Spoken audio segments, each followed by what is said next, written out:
Courtrooms have seen some of the most shocking, jaw-dropping moments in legal history, moments that captivated the public and left viewers reeling. From reckless defendants who refused to take their situation seriously, to viral cases of unexpected exonerations, these moments have become infamous in their own right. Let's take a look at some of the most unforgettable courtroom moments, starting with the unsettling case of Bass Webb. Bass Webbs, who had been facing charges of attempted murder in Paris, Kentucky, was involved in a violent and chilling act the week before his court appearance. Surveillance footage from outside the Kentucky jail showed Webb, a former inmate serving a 3-month sentence for assault, accelerating his vehicle in a desperate attempt to run over 2 jail employees. One of the employees narrowly avoided the car, but the other was pinned against the wall, sustaining injuries. This attack was shocking enough, but Webb's behavior in the courtroom only escalated from there. During his initial court appearance, presided over by Judge Vanessa Dixon, Webb's disruptive behavior continued to unfold. As the proceedings began, Judge Dixon informed Webb that she would be recusing herself from the trial due to her acquaintance with the victims, the 2 jail employees. However, the situation took a disturbing turn when Webb spat on Judge Dixon, a move that, in any courtroom, could be considered a complete disrespect of authority.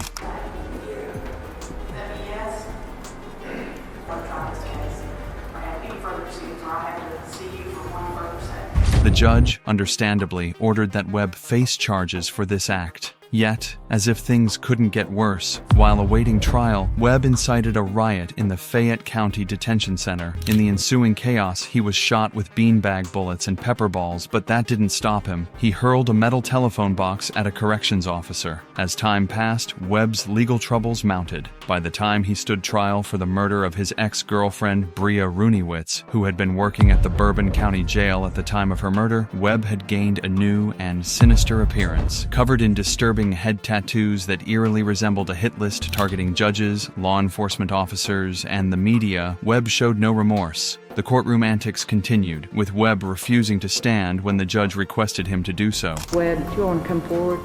His defiance was palpable. When the jury deliberated, Webb was found guilty of murder, and he was sentenced to life in prison with the possibility of parole after 25 years. However, his notoriety continued to spread as his behavior in court became infamous. Ryan Stone next. We turn to another outrageous defendant, Ryan Stone, whose criminal exploits were nothing short of a nightmare. Stone was involved in a high-speed chase across 5 counties in Denver, Colorado, in March 2014, which was broadcast live by news helicopters. The chase reached insane speeds, surpassing 100 miles per hour. Stone stole 2 vehicles, one of which had a child inside, and led law enforcement on a relentless pursuit. The chase culminated in a crash and a foot pursuit, where Stone sought refuge in a parking lot before eventually surrendering. However, Stone's court behavior would soon eclipse even the madness of the chase. During his trial, which involved multiple charges including attempted manslaughter, Stone appeared unfazed. Jail phone recordings were played in court, where he bragged about his viral status. "I made the news in the UK and Australia," he boasted, as if his crimes were a badge of honor. Hey, did you know I made the news in the UK and Australia? What? Yeah, my lawyer told me I made the news in the UK and Australia. If you type in Grand Theft Auto on YouTube, my shit comes up first. So, Channel 7 News, I believe, is going to be the one that gets paid for that. Well, I'm going to contact Channel 7 News, or have you contact Channel 7 News or somebody, a lawyer. Tell me, hey, look, I want to get paid. He even joked about the money he might receive for his viral video. When he appeared before Judge Paul King, Stone attempted to appear remorseful, blaming drugs for his actions and asking for a lesser sentence because he wanted to start a family. However, his earlier behavior, including his bragging, undermined any semblance of remorse. The judge, unimpressed by his plea, handed down a staggering 160-year sentence with no possibility of parole for 75 years. Antonio Barbo and Nathan Payapi. Yet, even Stone's outrageous conduct didn't make him the most shocking defendant in this lineup. That distinction goes to the chilling case of Antonio Barbeau and Nathan Payape, two teenagers who murdered Barbeau's great-grandmother, 78-year-old Barbara Olson, in Sheboygan Falls, Wisconsin, in September 2012. These young murderers brutally attacked Olson with a hatchet and a hammer, leaving her to die in her own home. Surveillance footage showed the teens acting almost casually after the murder. How much money was there in there, cash? About, I think, $150. And where is that? Some of it went towards food, and then we got pizza, and then some of it went towards weed, which I think is actually still at his house upstairs, if he didn't get it yet. As they went out to get pizza and marijuana with the stolen money, their justification for the brutal act was as shocking as the crime itself. They murdered Olson for money to buy food and drugs. During the trial, Barbeau pleaded no contest to first-degree intentional homicide, which led to a life sentence with the possibility of parole after 36 years. His accomplice, Payape, also received a life sentence, but would not be eligible for parole until he turned 45. Barbeau, who was 14 at the time of the crime, struggled to express any genuine remorse during his court appearance. I know I don't show my emotions much, but I myself am not sure why. But that doesn't mean I don't.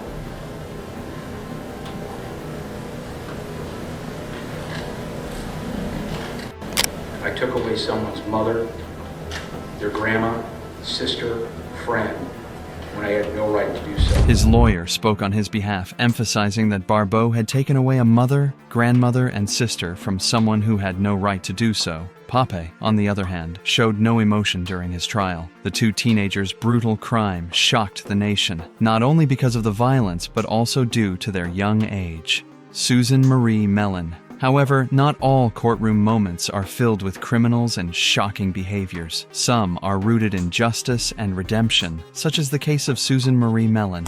Anyway, are you sick, ill, or injured? Do you have any medical problems? No, but I do. Okay, I'm gonna book you. No, I'm not gonna. I'm talking homicide. A man was murdered. All right. I didn't know. Susan spent 17 years in prison for a crime she did not commit, the beating death of a homeless man. From my heart and my soul, I would never let somebody do that to anybody. I mean, I didn't hate Rick. I would never let anybody do something I hated. Or I still, I had feelings for the man. He was good to me. He was good to me. He was good to my kids. Richard Daly. Her conviction was based on the testimony of an informant who was later exposed as a habitual liar. Despite being steadfast in her innocence during the trial and interrogation, Susan was convicted and sentenced to life in prison. Yet 17 years later, justice prevailed. In 2013, new evidence surfaced that led to Susan's exoneration. The conviction was vacated, and Susan was released from prison. The moment of her release was captured on video as she was greeted with tears of joy and embraced by her family for the first time in years. Susan, overwhelmed by her freedom, even broke into a joyful dance in the courthouse. Her exoneration case became a symbol of the importance of holding the justice system accountable and the resilience of the human spirit in the face of wrongful imprisonment. In an emotional interview, Susan explained how she had never lost faith that the truth would eventually come to light. Her story reminded the world that despite the darkest of times, justice can prevail. Daniel Villegas. There's the case of Daniel Villegas, a man who spent 18 years in prison for a double homicide he never committed. His story began when he was just 16 years old. On April 10, 1993, Armando Mondo Lazo, 17, and Bobby England, 18, were walking home from a party in El Paso, Texas, when their lives tragically ended. As they made their way down the street, a car approached them slowly, then sped off. Witnesses claimed the car turned around and came back toward the group, eventually stopping. Someone from the back seat opened fire, killing both Lazo and England. However, the case would soon take an unexpected turn, as a young boy from the wrong side of town was caught up in the investigation. Daniel Villegas, a teenager with no prior criminal record, found himself accused of this brutal crime. The key piece of evidence that led to his arrest wasn't physical evidence. There was no DNA, no firearms found, and no forensic traces linking him to the murder scene. Instead, Daniel was convicted based on a testimony from a supposed friend. who claimed that Daniel confessed to the crime. This unreliable witness came forward years later, stating in 2014 that when he asked Daniel if he had committed the murders, Daniel had answered yes. In the District Court of El Paso County, Texas, 409th Judicial District, the State of Texas versus Daniel Villegas, number 94-0D09328. Verdict Form B. We, the jury, find the defendant Daniel Villegas not guilty of...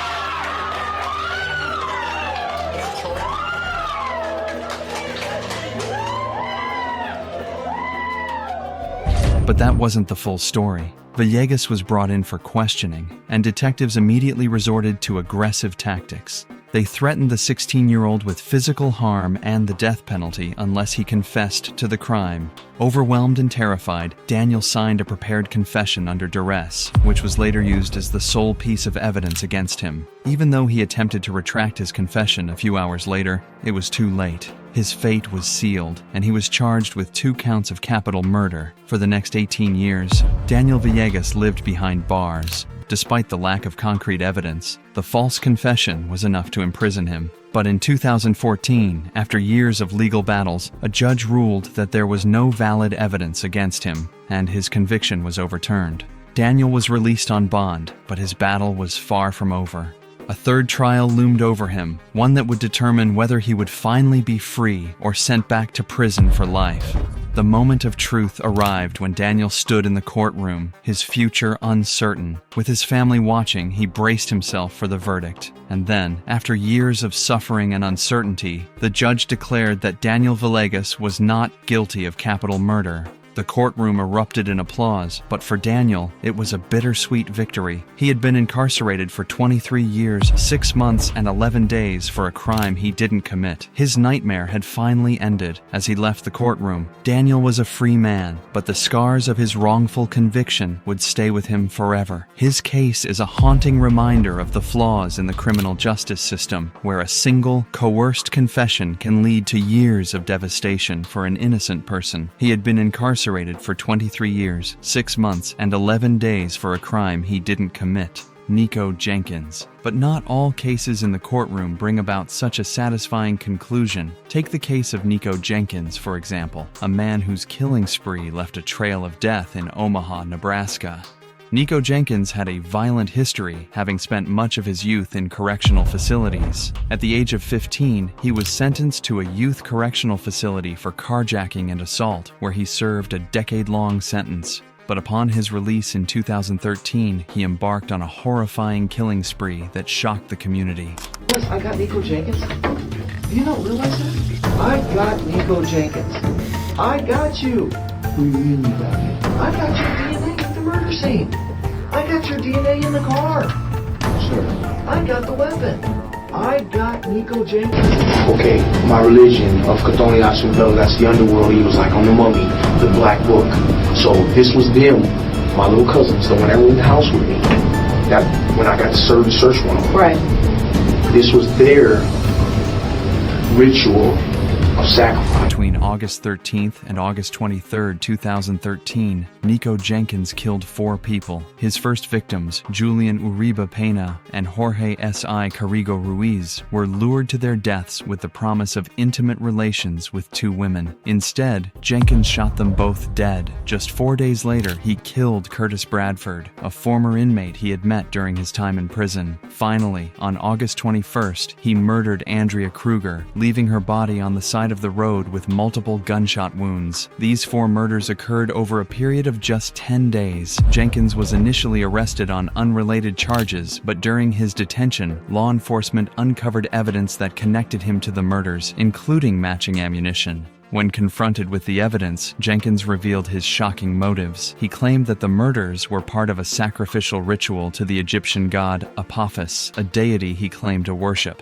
Jenkins, who showed signs of erratic behavior, later pled no contest to 4 charges of first-degree murder. The courtroom proceedings were marked by his disturbing behavior, including speaking in tongues and fits of laughter. Despite his erratic conduct, the panel of judges determined that his actions were deliberate and premeditated. They sentenced him to death for each of the 4 murders, and additionally, he received a sentence of up to 500 years for his other crimes. Jenkins's case was one of the most chilling in Nebraska's history, and his lack of remorse and unresponsive demeanor during sentencing only added to the horror of his actions. Jeremy Christian. While Nico Jenkins's case was shocking, it was nothing compared to the infamous and heartbreaking case of Jeremy Christian, whose violent actions on a crowded train in Oregon left 2 people dead.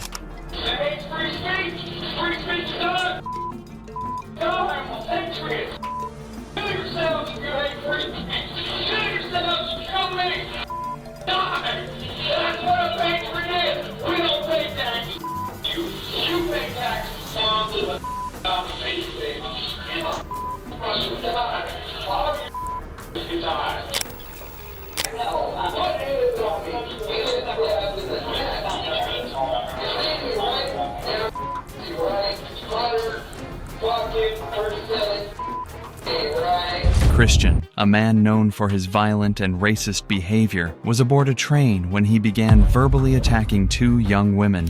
The women, who were Muslim, were subjected to a barrage of racial slurs from Christian. As other passengers attempted to intervene and protect the women, Christian escalated the situation, pulling out a knife and stabbing 3 people, killing 2 and injuring 1. After the attack, Christian fled the scene, but passengers chased him down, leading to his arrest about a mile away. The incident was captured on video, which showed Christian's disturbing behavior both during and after the attack. In the courtroom, Christian's erratic conduct continued.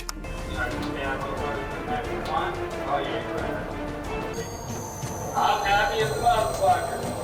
Hopefully this motherfucker dies. Especially that motherfucker put hands on me for my I told him, he ain't gonna heal, punk. He still wants to put hands on me. Die, bitch. Fucking die. All that time. Some people die from being punk. Some people die from being tasty. That's a lot of lying. Yeah, I'm still lying. During the trial, he made inflammatory remarks and disrupted proceedings, even expressing his wishes for damnation upon the victims' families. Asking me for my ID and treating me like I would be a racist because of my color. The officer let Jeremy walk away and said, "This is murder." Christian was convicted of 2 counts of murder and 1 count of attempted murder. During sentencing, he was given 2 consecutive life terms and an additional 25 years for other charges. His behavior in the courtroom only served to deepen the public's sense of horror at the violence he had committed. Seth Welch and Tatiana Fusari. Not all courtroom cases involve such extreme violence, but some are still just as shocking. The case of Seth Welch and Tatiana Fusari, who were convicted for the death of their 10-month-old daughter, Mary, is one such example. The couple's home was filthy, with evidence of vermin and mold, and their daughter was severely malnourished and dehydrated. Tell me you didn't know that. And don't tell me you didn't intend that because you didn't get her little tush out of that crib. You left her in there. You ignored her. Despite prior involvement with Child Protective Services, the couple had failed to seek medical help for their child, citing religious beliefs as the reason for their neglect. When their daughter died, instead of calling for help, Welch and Fusari called their lawyer. I believe I'm being unfairly charged and being made an example of for my very strong... How did you find this child? It's about an hour and a half. I was waiting. I called my lawyer first thing to ask, what's the next thing I could do. So you found the child an hour and a half ago? Yeah. And called your lawyer first? The investigation revealed the depths of their neglect, and they were convicted of first-degree murder. Welch received a life sentence without parole, while Fusari was convicted and sentenced to life as well. The courtroom was filled with emotion as the details of their child's suffering were revealed, and both parents were condemned for their actions. If you enjoyed this video, subscribe to our channel and hit that bell icon for more interesting videos like this.